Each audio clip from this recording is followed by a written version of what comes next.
Magnifique Printemps, 5e édition, édition particulière, 2021, mars 2021. Et je suis très heureux d'accueillir aujourd'hui parmi nous Yvon Lemaine, un poète, peut-être le plus lyonnais des poètes bretons, puisqu'il a déjà, il est déjà venu parmi nous à plusieurs reprises, que ce soit durant le festival Parole ambulante ou à l'occasion du Printemps des poètes ou même de Magnifique Printemps.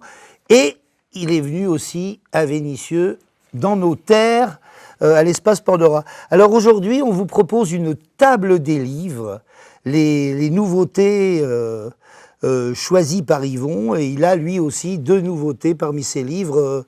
Je les montre, on va en reparler dans quelques instants, mais La Bretagne sans permis, paru aux éditions Ouest France, et son dernier recueil de poèmes, La Baie vitrée, paru aux éditions Bruno Doucet.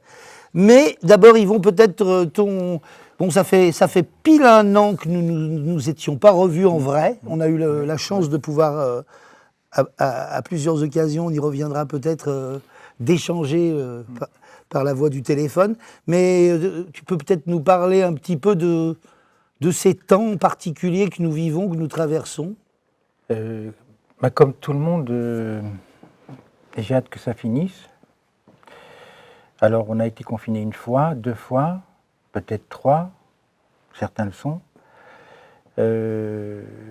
Moi, j'ai choisi quand même d'essayer de profiter de ce temps-là, si je puis dire, pour essayer d'en tirer des leçons, quoi. Hein, voilà. Et qu'est-ce que ça nous dit? Alors, mon arme, moi, c'est l'écriture, donc j'ai écrit avec, contre, à côté, pendant, enfin, etc. Ce qu'on découvre, enfin, je pense qu'on découvre le plus de ces temps de virus qui nous éloignent les uns des autres, c'est la nécessité des autres. Oh, voilà. Ça pourrait faire un titre d'un prochain livre. J'aime bien les titres. La nécessité des autres. Les livres. C'est un beau titre, oui. Alors oui, puis tu as beaucoup écrit, puisque tu as écrit un recueil de poèmes, et puis on va commencer par ce livre, par La Bretagne sans permis. Alors tu peux nous raconter, parce que c'est un livre un peu particulier, qui mêle poème et prose, un livre où tu as été accompagné durant l'aventure, la traversée de la Bretagne, par Alexis Glohagen, un vieux complice. Oui, tout à fait, oui. Alors peut-être, parle-nous de ce livre, puis bien sûr tu nous en liras Alors, un c'est extrait. Un livre qui est né, en fait, c'est un livre qui est un peu le petit frère d'un livre que j'ai publié il y a 20 ans, qui s'appelait La clé de la chapelle est au café d'en face, qui était sorti chez Flammarion. Et j'ai eu envie un peu de me remêler de la Bretagne, un peu, et je me suis dit comment je pourrais la raconter autrement qu'avant. Et il se trouve que j'ai donc un ami, Alexis, que je connais depuis 1975, qui est un très bon écrivain en prose, hein, qui a écrit entre autres 3 tomes écrits de nature parus chez Nadeau. C'est les derniers livres que Nadeau a publiés d'ailleurs.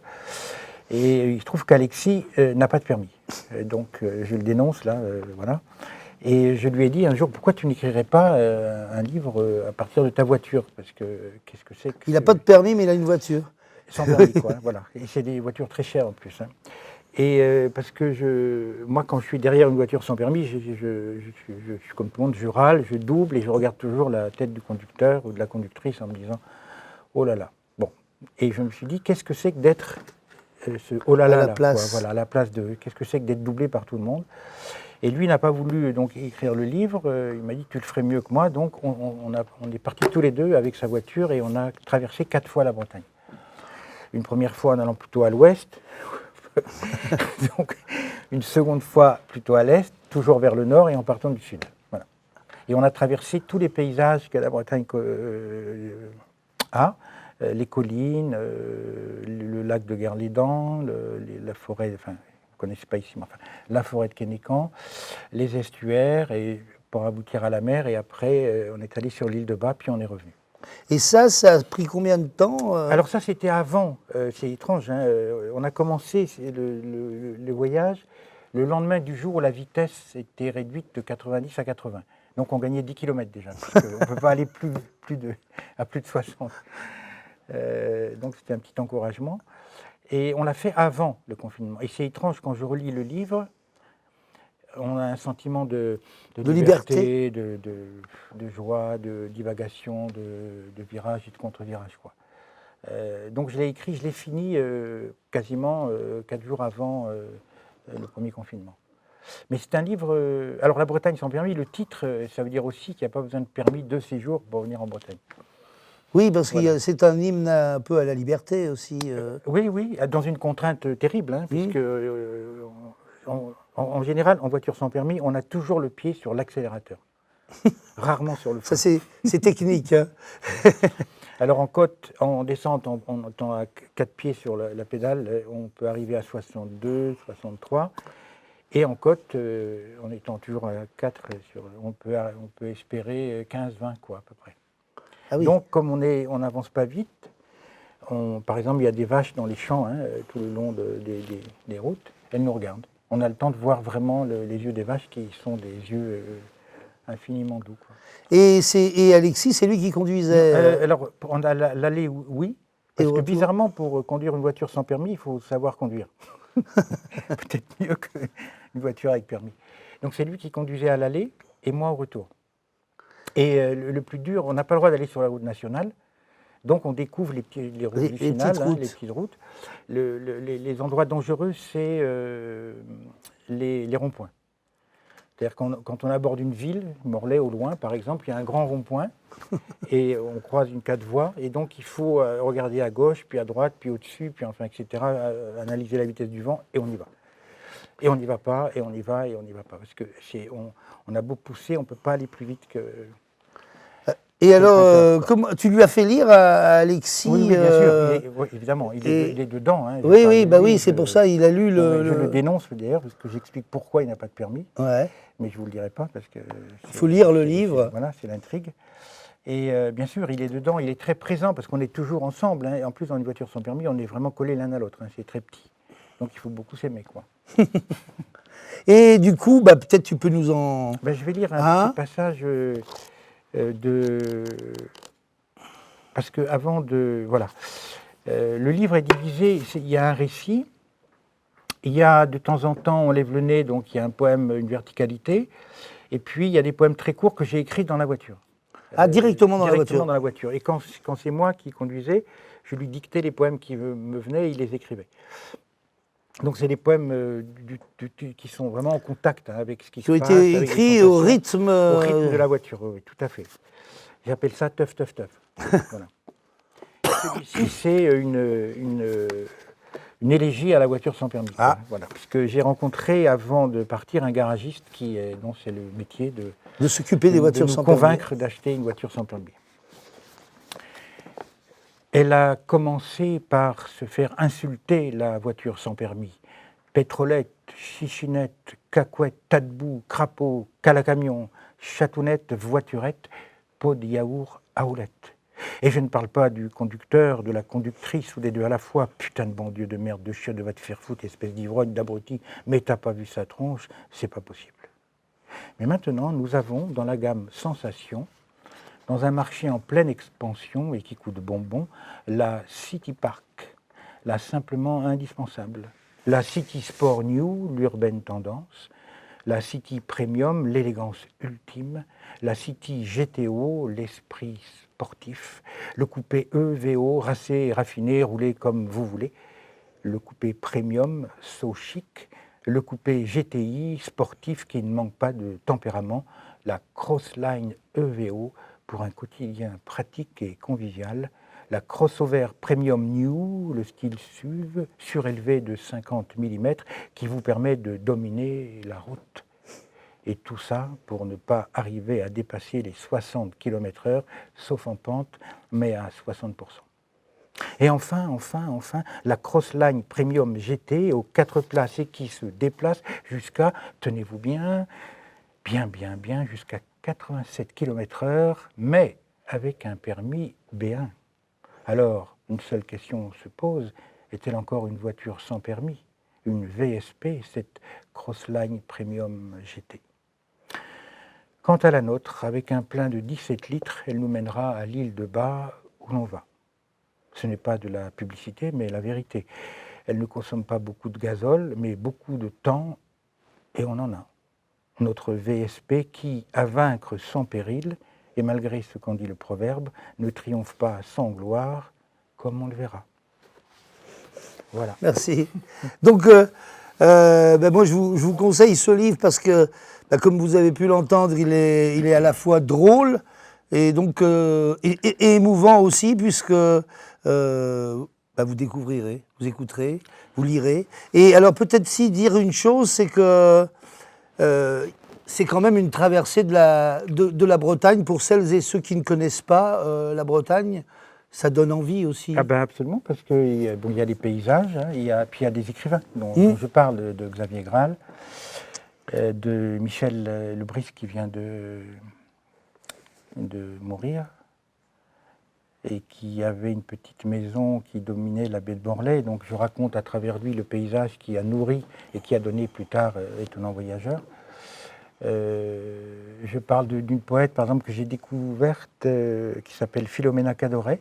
Elle est morte à 36 ans, après la guerre de tuberculose, son mari, son enfant et elle, un peu comme ma grand-mère d'ailleurs, la mère de mon père, et qui a écrit des chansons magnifiques, magnifiques. Et le chapitre s'appelle Philomena Cadoret racontée par ses chants. Voilà, c'est tout ce qui nous reste d'elle. Donc, et c'est une chanteuse qui est bretonnante, hein, qui est chantée par les grands chanteurs bretonnants. Et juste un dernier mot, le livre démarre quand même de façon assez puissante, puisque c'est à l'enterrement d'un ami, Jan van Schemener, qui est un de nos grands chanteurs bretonnants, qui chantait a cappella.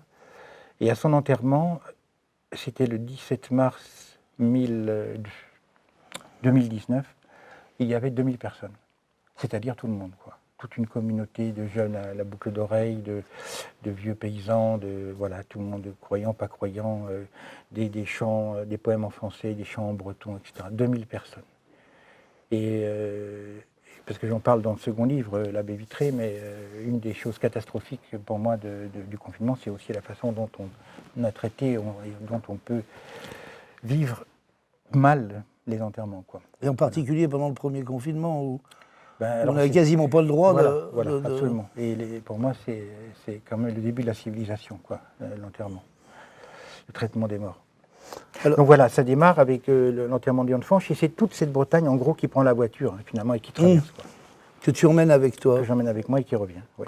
Alors on peut dire qu'on reste en Bretagne avec Thérèse Barden. Thérèse Barden, alors, déchiffrée par les lettres. Donc, c'est dans la collection Un poète, un livre, anciennement La Passe du Vent, aujourd'hui c'est à l'enseigne de la Rumeur Libre. Et là, je pense que tu vas nous parler de Thérèse, puisque c'est pas seulement un auteur, c'est une amie qui t'est très chère. Et moi, je dois dire que je suis particulièrement fier d'être l'éditeur de ce livre, puisque Thérèse, je la connais depuis plusieurs années grâce à Yvon, et elle écrit, elle lit beaucoup, c'est une grande lectrice, mais c'est son premier recueil de poèmes.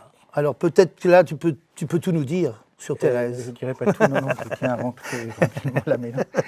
Mais Thérèse, elle écrit, elle a eu deux vies. Une première jusqu'à 39 ans, où elle était ingénieure informatique, scientifique, rationaliste, rationnelle plutôt, logique, etc. Mais elle avait aussi, c'est là aussi assez rare, elle avait cette part poétique en elle, à travers les lectures à ce moment-là. Elle connaît très très très très bien les écrivains du Nord, hein, Islande, Finlande, Norvège, Suède, la grande poésie des Inuits. Elle a plusieurs fois fait du kayak autour du Groenland, etc. Et à 39 ans, elle a décidé de changer de vie radicalement. Et changer de vie, ça coûte parfois très cher. Parce que tu passes d'un salaire plutôt très bon à beaucoup moins. Et il faut du courage, surtout après 40 ans, justement, parce qu'elle a une capacité d'écoute. Elle parle aussi beaucoup, mais elle a aussi une grande capacité d'écoute.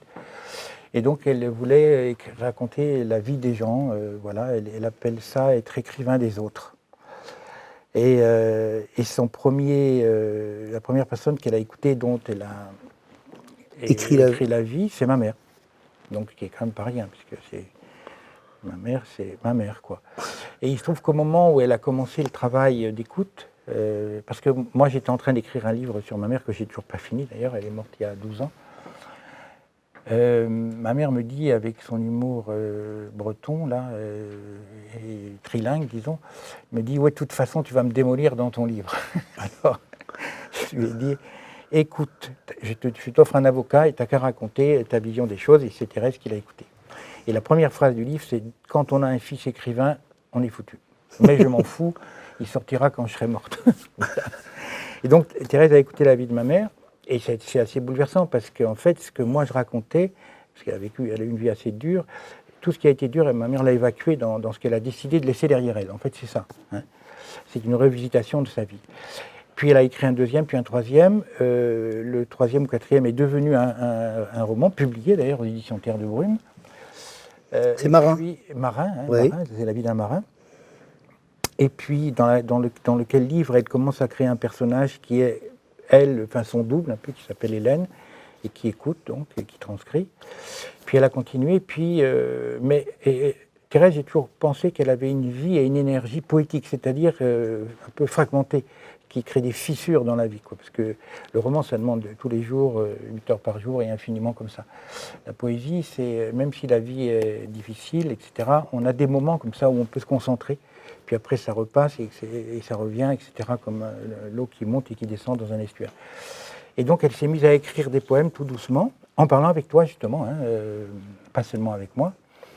Et puis c'est toi, en fait, c'est ce que je pense vraiment, qui l'a encouragé à, moi aussi évidemment, mais toi qui est son ami et qui est aussi éditeur, qui l'a encouragé à tricoter un livre de poème en poème et qui a fini par faire un livre extrêmement bien composé, hein, avec une voix, enfin il me semble assez particulière, quoi, la voix enfin je sais pas ce que... Ben, en fait, moi, ce qui m'a surtout marqué, on y reviendra quand on parlera de l'abbé Vitré, mais c'est que j'ai assisté à, que ce soit pour l'abbé Vitré te concernant ou que ce soit pour Déchiffrer par les lettres, et ça, c'est peut-être l'une des choses positives de ce confinement, enfin de cette situation, c'est que j'ai assisté à la naissance d'un livre qui se faisait au jour le jour. Et ce qui me plaît beaucoup, moi, dans l'écriture de Thérèse Bardenne, c'est cette simplicité presque à l'état brut qu'elle nous livre, mais toujours avec des mots très justes. On a l'impression, et c'est pas pour rien que le titre, je pense, qu'elle s'appelle Déchiffré par les lettres, c'est qu'on a vraiment l'impression qu'elle recherche à chaque fois, dans chaque poème, le mot le plus juste. Et d'ailleurs, elle m'appelait en me disant, bon, ne tiens pas compte de cette version, j'ai déjà réécrit hier soir. Enfin, il y avait tout ça. Et je crois que là aussi, tu nous en as choisi deux poèmes. Oui. Et en plus, ces poèmes sont datés. Non seulement ils sont datés, oui, ils sont datés. Avec une précision... Et parfois dédicacés, dédiés à quelqu'un. Dédiés à quelqu'un, oui, bien sûr. Et ils sont datés donc avec une précision, comment on pourrait appeler ça, d'inspecteur de police à quelle heure elle a été tuée. Elle a quelque chose, elle a quelque chose de très ordonné et en même temps il y a le poème. Ouais. Quoi. À quelle heure il a été écrit? Ben, précisément celui-ci le 1er mai 2020 à 11h03. Voilà. Il s'appelle Errant. Elle était dans sa maison, puis il y a des gens qui montaient plutôt, qui allaient vers Emmaüs, quoi, voilà, et qui redescendaient. Le vieux monsieur se promène jour après jour, seul, sur le bas-côté bitumé de la route. Il assure son pas, devenu moins sûr. D'où venait l'immense nostalgie s'emparant de moi à chaque vision de la Seine à ma fenêtre et dont la source m'échappait. Je l'imaginais dans un endroit précis sans jamais me décider à l'exploration. Un jour, l'homme ne m'a plus rappelé l'aventure promise à la recherche du fauteur de troubles. C'était elle, pas lui, m'a devancé, s'est déroulée à ma fenêtre en ce 1er mai sans muguet. Défilé d'errants, être après être, les bras ballants, d'être si seul sur la terre. La destinée de l'homme, marcher vers l'autre, sans jamais s'arrêter, sauf pour mourir éclaire mon devenir. Il y a toujours l'autre aussi. Oui, oui, tout à fait. Hein, tout à fait. C'est avec une... comment on pourrait dire ça? Un respect profond, total de l'autre, quoi. Justement, quel qu'il soit, même si c'est quelqu'un qui l'énerve ou qui le... Même des gens qui ne partagent pas du oui, tout ses points de vue. Elle le considère, d'ailleurs c'est pour ça qu'elle s'énerve, elle le considère, quoi, ou elle la considère. Ce poème, c'est le poème du titre, Déchiffré par les lettres. Il est dédié à un ami commun qui s'appelle Björn Larsson, qui est un écrivain suédois, avec qui d'ailleurs on téléphonait pendant le confinement, parce que moi je téléphonais pendant le confinement à 2 amis, un en Chine et un en Suède, Oui. avec 2 façons de gérer le problème différentes. Voilà le poème, Déchiffré par les lettres. Je suis passé des chiffres aux lettres, du binaire à la recherche de justesse, des sciences aux éternelles découvertes. Mes poèmes, je les écris et les affine comme des cairns, jusqu'à ce qu'ils trouvent leur équilibre. Tous sont des hommes debout, des Inutshuk, comme les nomment les Inuits, qui s'élèvent un jour pour demeurer, proposer une voie forte du déjà emprunté. Ils ne demandent rien, ni sur l'aller, ni sur le retour, s'il y a. Ils sont juste traces du passage d'un homme qui a cherché un chemin, un jour, en a trouvé un, et la pensée plus sûre que l'errance, fatigante parfois. En certains lieux, à chuter dans les failles, puis à les remonter pas après pas, en s'abîmant le bout des doigts. J'aime que rien n'indique comment trouver le cairn. C'est lui qui vous trouve, quand vous cherchez, vous ne savez quoi. Comme face à votre bibliothèque, vous saisissez un livre dans une main, tandis que l'autre l'ouvre sur une page, et vos yeux éclairent les mots, ou l'inverse. C'est peut-être lui le poème qui abolit le hasard. Le 13 août 2020 à 15h51. Voilà. Merci pour cette lecture. Donc, Thérèse Bardenne, Déchiffré par les lettres. Lisez-le.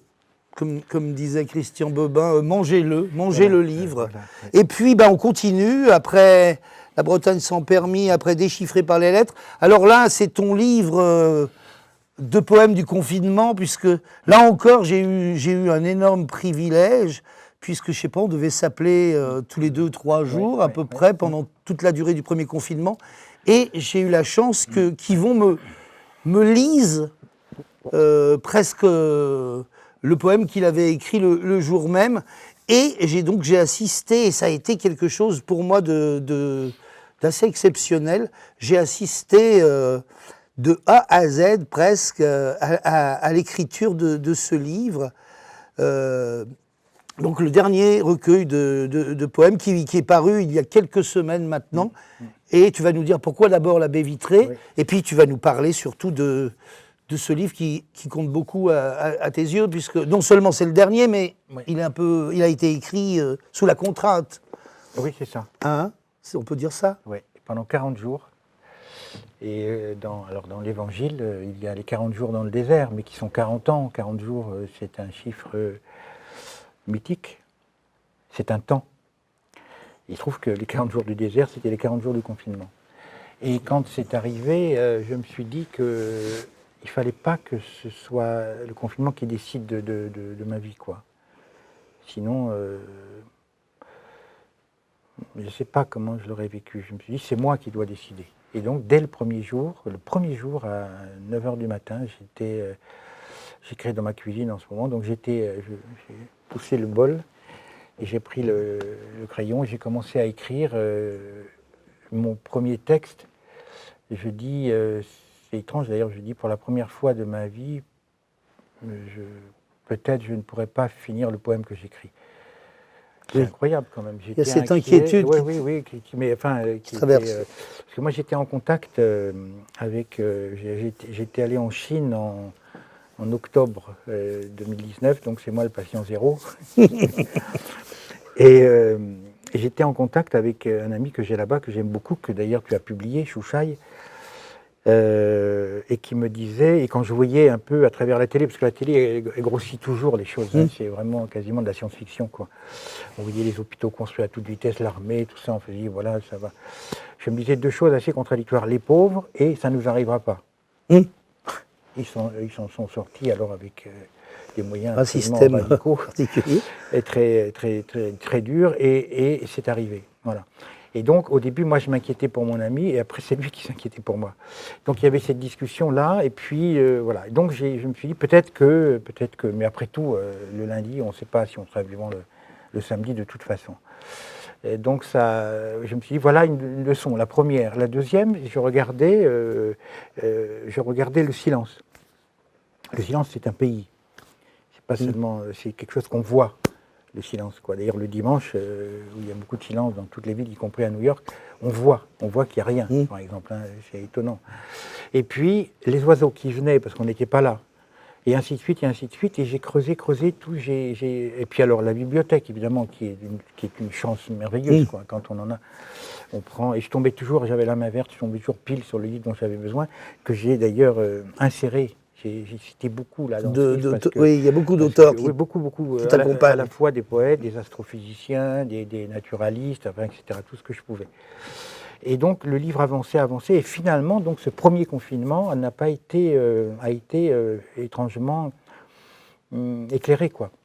Donc c'est finalement une sorte de victoire, alors là, du poème contre le... C'est vrai, ce que je dis là, c'est pas, je gonfle pas les muscles, c'est une victoire du poème contre cette chose qui est arrivée. Le deuxième, j'ai aussi travaillé, mais c'était déjà un peu plus inquiétant. Puis en plus, le premier, les jours montaient, la lumière montait. Le deuxième, les jours la descendaient. Ouais. C'est pas du tout pareil, quoi. Quant au troisième, j'en sais rien. Et si le livre est vert... c'est toi qui as choisi oui, avec Bruno, la couleur Bruno Doucet. C'est la prairie qui est devant chez moi. Voilà, et le titre, moi, je le trouve d'un optimisme assez. Alors, le fou. titre, il est drôle, parce que le titre, au début, il ne devait pas s'appeler comme ça. D'ailleurs, il y a un poème qui s'appelle L'histoire d'un titre, où j'explique comment le titre est venu. Il devait s'appeler un titre Demain sera une autre lune. Je voulais, parce qu'on dit toujours demain sera un autre jour, voilà, demain sera une autre lune, c'était plus féminin, disons, hein, voilà, et proposer un éclairage différent, en fait, peut-être que, non pas éclairé par le soleil, mais éclairé par la lune. Et puis arrive c'était à peu près au bout de 15 jours, je crois, mes volets roulants se sont bloqués, et donc j'étais confiné dans le confinement, quoi, voilà. Et là, pour avoir un électricien à Lannion, j'ai appelé Moscou en tapant 3615 code BFM. Et j'ai eu un gars de Lannion qui est venu, Jean-Pierre. Et c'était le premier être humain que je rencontrais, qui rentrait chez moi. Ouais. C'est incroyable, comme quand on y pense 2 minutes. Hein. Des fois, on dit on est trop d'êtres humains, mais là, il n'y en avait plus d'êtres humains. Et j'avais d'ailleurs crié, la dernière balade que j'ai faite au bord de la mer, la veille du confinement, j'avais crié « Vive l'humanité !» parce que c'était vraiment... Et donc, il arrive, et on se regarde, et on s'est dit le masque, pas le masque, bouge pas, approche-toi, j'ai besoin de toi, mais t'es à la fois un ami et un ennemi, c'est potentiellement, quoi. C'est terrible, terrible, terrible. D'ailleurs, je dis qu'on a fait le pari, de l'un de l'autre, quoi. Et comme il fallait passer par dehors pour réparer, donc il avait un pied dans la maison et un pied dehors, voilà. Et j'ai beaucoup de livres à la maison, donc il y en avait pas mal qui étaient sur les tables et tout, et il me dit, mais vous êtes, parce qu'il devait me connaître, enfin de nom, vous êtes, oui, j'ai dit oui, c'est moi. Et je dis, vous aimez lire? Oui, oui. Je dis, ben, j'ai des poèmes, si vous voulez. Ah oui, oui, ça m'intéresse. Et je lui ai dit, bah, écoutez, j'ai un livre qui parle plus de la Bretagne, un autre qui parle de mes voyages dans le monde. Et il me dit, ah non, les voyages, voilà. Et donc, le sous-titre de ces livres, c'était « Les continents sont des radeaux perdus ». Et il m'a répondu, en regardant le titre, vous avez raison, les continents sont vraiment perdus en ce moment. C'est quand même incroyable, quoi. Et donc, en temps normal, si un artisan on dit toujours que les artisans sont chers, donc qui coûtent cher. Alors que c'est des gens pour qui j'ai beaucoup d'admiration et de respect. Et en temps de confinement, c'est un être biblique qui apporte la lumière. Et j'ai écrit un poème pour lui, et j'ai mis une citation de la Genèse, et la lumière fut, quoi. Voilà. Et grâce à lui, la lumière fut. Et la baie Et la baie, vitrée. c'est les machins, et j'ai revu le bois, les animaux, etc., et la vie, et d'où je me suis dit, eh bien voilà le titre. Parce que, alors j'ai réfléchi après, la baie vitrée, c'est drôle, parce qu'il y a beaucoup de mots comme ça qu'on utilise tous les jours, et on n'y pense pas vraiment. Mais quand on y pense vraiment, si on découpe la baie vitrée, là, féminin, baie, c'est magnifique, la baie d'Acapulco, la baie du Mont-Saint-Michel, la baie de Morlaix, la baie de Douarnenez, la baie d'Alongue, etc. C'est à la fois ouvert et ça protège, et vitre, vitré et E, avec le fameux E muet de Verlaine, quoi, hein, qui fait tout. Qui fait, pour moi, c'est le génie un peu de la langue française, le muet, bizarrement, d'ailleurs, il n'est pas du tout muet, il est un écho, en fait. Hein. Et la vitre, c'est nous, les êtres humains. Nous sommes des vitres. Alors, je dis souvent ça aux enfants quand je vais dans les écoles. Si vous ne voulez pas qu'on vous casse, vous mettez un mur devant vous, mais vous ne voyez plus rien. Donc, il faut être une vitre. Et on risque évidemment d'être cassé, quoi. Voilà, d'être brisé, d'être fragilisé, d'être fêlé, tout ce qu'on veut. Donc, la baie vitrée, je trouvais que c'était magnifique comme titre. Et que ça correspondait parfaitement à... en plus, on était tous derrière nos fenêtres, hein, devant, derrière, quoi. Enfin, c'était vraiment... c'était un peu notre... À la fois, on était derrière une cage et en même temps devant la liberté, quoi. Et puis c'est vrai qu'on sent le soleil traverser Oui, pourtant, la en baie Bretagne, vitrée. comme disait mon voisin, il n'y en a pas trop. Peut-être Il y a que de la lumière. tu peux nous en lire aussi des extraits. Alors oui, justement, parce que... Ben, d'abord celui-ci. Celui que tu veux. Parce que, donc, il y avait devant mes yeux, moi j'habite au bord d'un bois, et en plus du bois, j'ai 2 pommiers. L'un que j'ai planté à côté du bois et l'autre avec un peu plus de ciel autour. Et c'était au printemps. En plus, on a eu de la chance, parce que comme c'était au printemps, le printemps, c'est une saison qui accélère les choses. Hein. Et l'automne, c'est une saison qui les diminue, quoi. Et donc, on a vu devant nous, finalement, la vie changer. Et puis la vie reprendre aussi, la nature reprendre ses droits. Et même les gens des villes disaient ça. Hein, oui. Voilà. Donc, petite citation.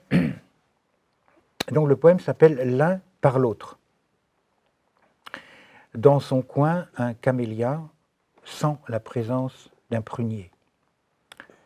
C'est un poète qui s'appelle Aya Sirara Ressel. Je crois qu'il a vécu au Japon au XIXe siècle. Dans mon jardin, il y a 2 pommiers, côte à côte, branches à fleurs, feuilles à fleurs.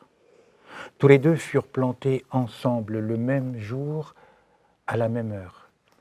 Tous les 2 venaient de la même prairie, avaient été élevés par le même jardinier, avaient reçu les mêmes soins. Tous les 2 avaient la même taille, la même santé. Mais tous les 2 ne furent pas plantés au même endroit. L'un bordait le bois, l'autre le talus, tout en se touchant tous les 2, en se mêlant même. L'un supportait l'ombre des grands arbres, l'autre profitait de la liberté du ciel. Et il poussait et il donnait des pommes chaque année. L'un plus que l'autre depuis 20 années. Ce matin, et je ne l'avais pas remarqué hier, ce matin, le pommier au bord du bois est vert. Un vert tendre, jeune et qui espère. L'autre est blanc après avoir été rose, blanc par ses fleurs ouvertes, au bout de ses branches, au maximum de leurs pétales. À la limite de tomber dans l'herbe, de s'envoler dans le vent bleu. Ce matin, il y a 2 pommiers différents dans mon jardin, et qui furent semblables il y a longtemps. Demain, ou après-demain, ce sera autour de l'arbre à l'ombre d'être blanc quand l'autre sera éteint. Si je n'avais pas vu l'un, je n'aurais pas vu l'autre dans le ciel bleu de ce matin. Merci. Tu en avais un autre aussi à nous lire. Donc ça, c'est un poème joyeux, hein, de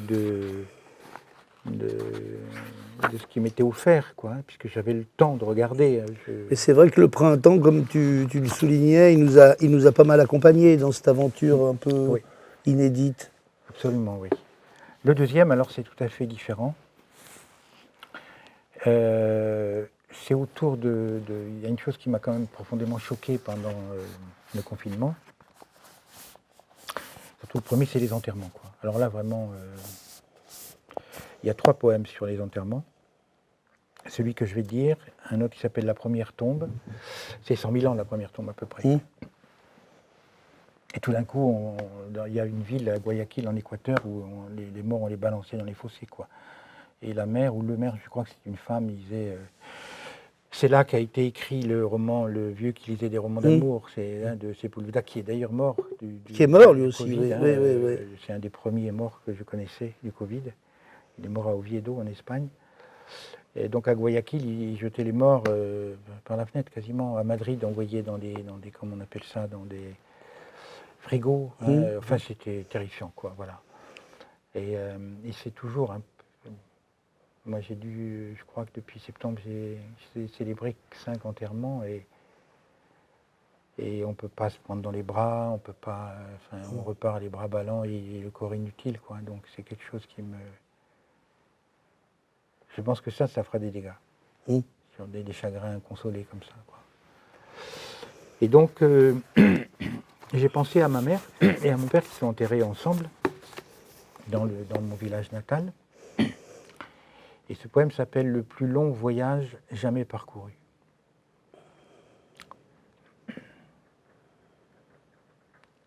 Quand je vais sur sa tombe,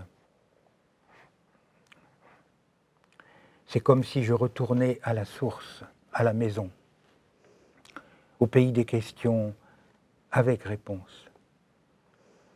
Quand je vais sur sa tombe, c'est comme si sa tombe était au bout du bout de ma question. Sa tombe est à 20 kilomètres de ma maison, à des millions d'années-lumière des questions qui ont traversé ma nuit, découpées en morceaux, sauvées par le jour, par l'odeur du café, les 2 tranches de pain, le journal, rempli à ras la page de questions.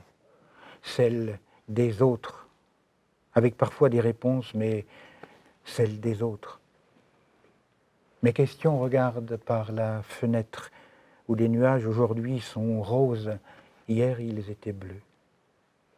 Mes questions cherchent un livre du temps long et lent, en écho aux nouvelles pressées du jour, du journal, du temps qui nous protège entre questions et réponses, tant de questions, peu de réponses ou seulement de hasard, comme un coup de foudre qui sait, a su, saura, saurait, aurait su. Mes questions se cognent aux pages de ma bibliothèque, se brisent contre ce proverbe chinois « à manger sa chair et coucher sur sa peau ». Tant de haine as-tu connu, tant de haine? Oui, il y a longtemps. Contre qui?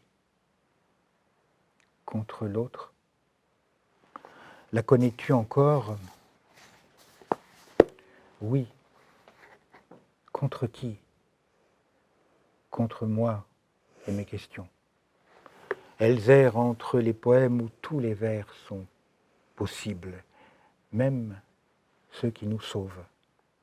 Le blanc coursier enjambe le précipice. Il me conduira sur la tombe de ma mère qui m'a donné la vie telle qu'elle l'a vécue, avec ses réponses sans question, parfois. Merci Yvon.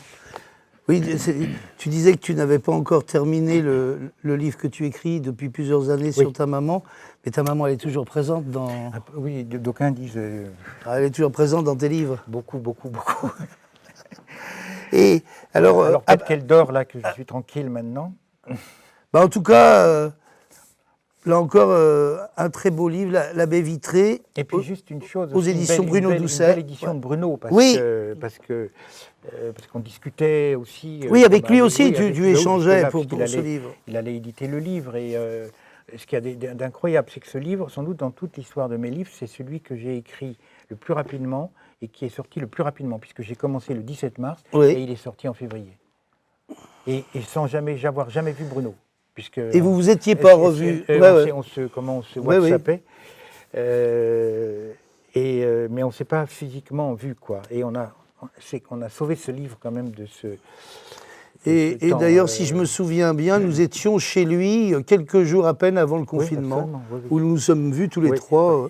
Et dedans, il y a juste une chose à propos de ce livre, quand même, que je voudrais lire, c'est les 5 vers de la couverture du quatrième. Du quatrième, ouais. Parce que, ce que je te disais tout à l'heure, mais ce qu'on découvre avec ce confinement, c'est la nécessité de l'autre, quoi.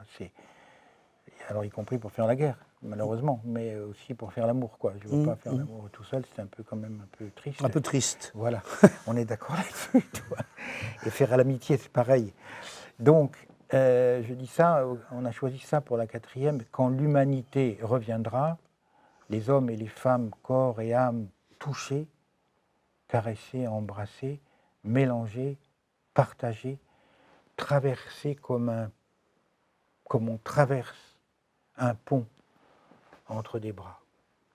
Voilà. D'ailleurs, on avait pensé à intituler le temps que nous sommes en train de vivre ensemble, La table des livres, mais je pense qu'on va peut-être changer de titre. Nous aussi, là, à l'instant, on va peut-être intituler ce moment La nécessité de l'autre. C'est étonnant parce que c'est marrant, c'est comment dire. D'un côté, les gens, on nous dit, moi j'ai jamais pensé ça, je pense exactement le contraire, qu'il faut se méfier par exemple. Bon. Et on se méfie, alors évidemment, on aura peut-être moins de coups dans le dos, etc., mais on n'aura pas non plus le contraire, des baisers voilà, et des poignées de main. Et moi, mes parents, par exemple, ce que je leur dois, c'est ça, la confiance dans les autres. Mais vraiment, hein. Et donc c'est plutôt ma nature, et bon, j'ai eu comme tout le monde, quelques déceptions, mais ce qui ne pèse rien par rapport au cadeau que j'ai reçu, quoi. Voilà. Et donc la nécessité de l'autre aujourd'hui est évidente. Alors après, maintenant, on peut dire la nécessité de l'autre, bon, pour le tuer aussi, hein, c'est vrai. Bon, il faut intégrer la guerre, c'est pas malheureusement, c'est après épuisement. J'ai pensé beaucoup, là, pendant le confinement, à un poète de Sarajevo, Izet Saradjili, qui disait voilà, j'ai 70 ans et mes amis sont morts, ma femme, mes sœurs et mon pays. Et je trouvais qu'il y avait quelque chose, et d'ailleurs, je le cite, il a écrit un livre des adieux, où il dit adieu à tout ce qu'il a perdu. Et je me dis qu'il y a quelque chose qui a disparu, là, en ce moment, qui disparaît, hein, qui est bon. De bien et de pas bien aussi en même temps. Donc, il faut absolument voir ce qu'il faut garder et ce qui n'est plus nécessaire, qu'on peut virer. Il faut garder le nécessaire. Mais donc, l'histoire de l'autre, c'est capital. Alors après, vaut mieux l'aimer que le flinguer. Donc, réfléchir sur l'évidence de l'autre, réelle, je veux dire, pas sur les réseaux, pas par mythique ou par écran. Non, on a besoin de l'autre physiquement. Parce que l'autre nous incarne en même temps. C'est l'autre qui nous fait nous, quoi. Hein, c'est évident, quoi. D'où d'ailleurs.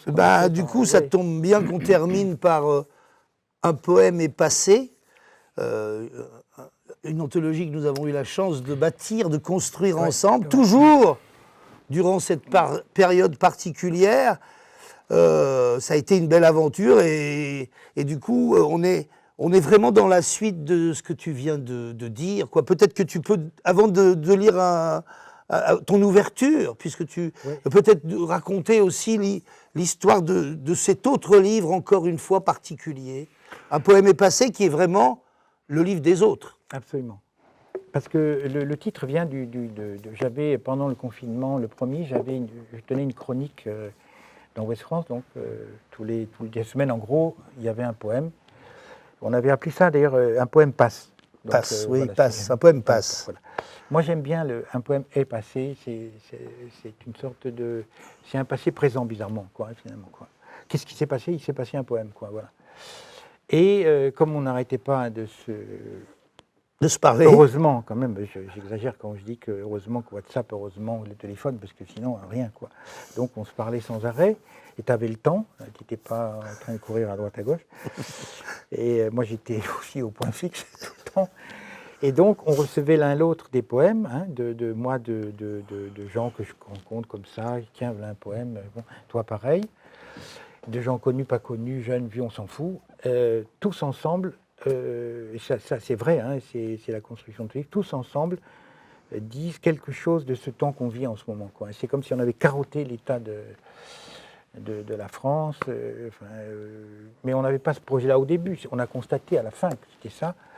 Et pas seulement de la France, puisqu'il y a d'autres pays, il y a Mayotte, il y a la Pologne, il y a l'Espagne, il y a la Grèce, il y a l'Italie, la Chine, enfin, etc. Oui. Et donc c'est comme des voix qui ensemble se parlent. Ça c'est évident. Plus je les recevais, plus je me disais, mais on dirait que les gens se parlent. Les gens se parlent. D'où l'idée que j'ai eue, hein, dans la construction, c'est autour de l'un et l'autre, quoi. Donc, et je trouve que on lit un poème et on va voir celui d'à côté. Il dit, ah ben oui, en breton, il y a une chose. En Bretagne, il y a quelque chose qui est très connu chez nous, c'est le chant can en discan, pas chanter et déchanter. Ça ne veut pas dire perdre espoir. C'est le chant et le défaire et le faire et le refaire. Et donc les gens chantent à 2 ou des fois à 3 ensemble. Et puis les gens dansent ensemble, alors là, en se tenant la main, tout autour de ce chant. Et bien là, c'est un chant commun, voilà. C'est un chant alors, avec des voix hautes, basses, graves, aiguës, plus courtes, plus longues, etc., peu importe, mais ensemble, disent, il y a le virus qui est là, et il y a un poème qui est là. Et moi, ce qui m'a plu dans ce qu'on faisait... Alors, d'abord, il y avait aussi, du coup, ça nous a donné l'idée, avant la parution du livre, de lancer une lettre d'info au départ hebdomadaire de tout ce qu'on recevait, parce qu'on s'est aperçu, effectivement, comme tu le dis, que les gens nous écrivaient et écrivaient beaucoup. Oui. Et puis, c'était justement quelque chose d'incroyable, parce qu'on avait l'impression, avec ce temps suspendu, comme ça, un peu au-dessus de nos têtes, qu'un autre temps était survenu et qu'effectivement, on avait plus... on prenait le temps d'écrire et du coup, ce qui m'a plu dans notre travail, puisque en fait ça s'est fait aussi à distance, mais on n'était pas si loin que ça, l'un de l'autre, c'était de se dire, alors c'est toi qui as construit les chapitres, hein, d'ailleurs avec cette histoire de l'un et l'autre toujours, mais ce qui était intéressant, c'était de mêler des voix, comme tu le soulignes aussi dans l'ouverture, des voix de personnalités, d'écrivains célèbres ou en tout cas reconnus, et puis monsieur et madame tout le monde, un SDF, quelqu'un qui écrit pour la première fois quelques vers sur un bout de papier, et moi je suis assez fier enfin, ça fait un petit peu bizarre de dire qu'on est fier de quelque chose qu'on a fait, mais je crois qu'on peut le dire. Et c'est vrai que pour moi, ça concrétise un peu tout ce que tu viens de nous dire, en parlant de Thérèse, en parlant de la Bretagne, et puis à travers les poèmes de l'abbé Vitré, où d'ailleurs, l'un et l'autre, on les retrouve là, ces deux livres. Hein. Ça, c'est ton livre, et ça, c'est ton livre avec les autres, quoi. C'est ça. Enfin, là aussi, les autres sont présents. Livre, et il y a une chose en plus dans le livre, c'est que quand tu dis le temps suspendu, il y a un vers très connu, au temps suspend ton vol. Oui. Et puis, il y a les oiseaux. J'oubliais les oiseaux. La couverture, c'est une mésange noire qui va décoller. Il y a donc, chaque chapitre est ponctué par un oiseau. Donc, un poème est passé aux éditions La Rumeur Libre, une anthologie établie par Yvon Lemaine et Thierry Renard. Et donc, du coup, oui, tu parlais je pense aux oiseaux que tu évoques et qui nous ont accompagnés aussi, qui t'ont accompagnés pendant le confinement. Ah ben oui, tout à fait. Dans le jardin, j'avais 17 espèces d'oiseaux et donc on a décidé de ponctuer le livre. Il est en 7 chapitres. Oui. Avec 7 oiseaux différents, hein, qui ont été photographiés par Chantal Parent. On dirait que les oiseaux attendaient qu'elle arrive, hein, pour être photographiés. Et eux étaient en liberté pendant voilà. Alors peut-être que tu peux, alors, je vais juste pour refermer notre moment, oui, voilà. Du livre. Mais c'est une belle histoire, hein, je trouve. Hein, c'est une anthologie. Oui, encore une fois, ça a été une très très belle aventure pour moi hors aussi. concours, quoi. Voilà, hein, voilà, donc voilà l'ouverture. Le titre de l'ouverture, c'est Un seul poème. D'abord 2 citations. Chaque lecteur est un secret. Anna Akhmatova. Puis, il a neigé tant de silence. Gilles Baudry. Il faut bien dire quelque chose à quelqu'un qui n'écoute pas, n'écoute plus, ne voit pas, ne voit plus. Signé de son nom, sa journée passée à écrire le poème de sa journée. Parfois une lettre d'amour, souvent née d'un amour crucifié, aux 4 vents des routes, des routes.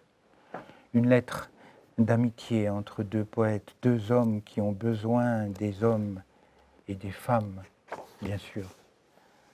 2 poètes qui ont lu d'autres poètes, comme on visite l'atelier d'un camarade de travail.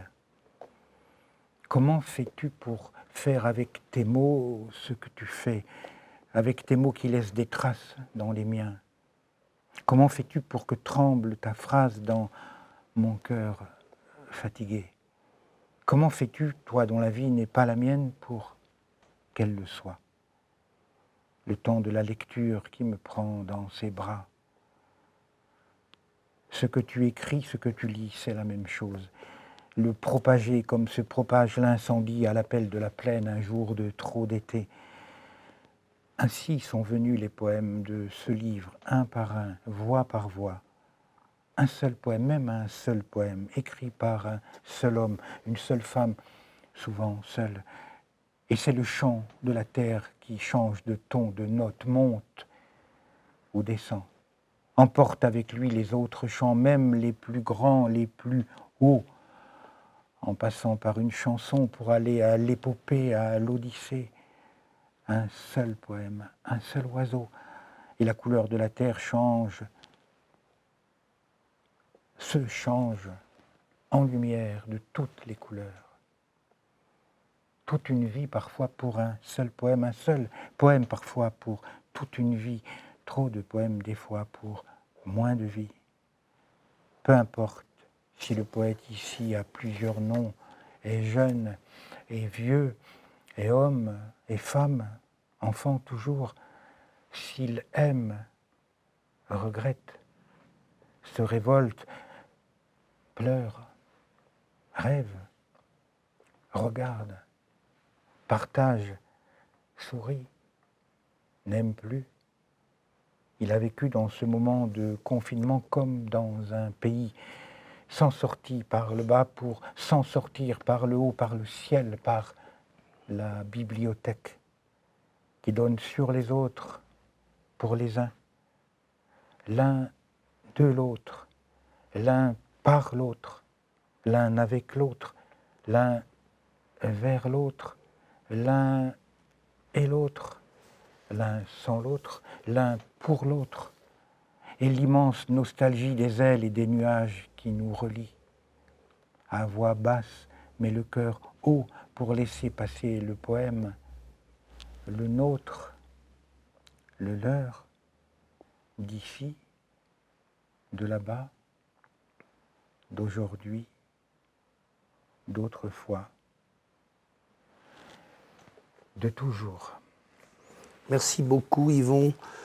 Eh ben, on referme la page de ces instants d'éternité avec un poème épacé. Donc là encore un livre qu'on vous conseille de dévorer sans plus attendre. C'était donc l'impossibilité d'aimer, j'allais dire. Ah, nous avions une poète qui vient d'écrire ce livre, Marie-Christine Gordien, c'est pour ça.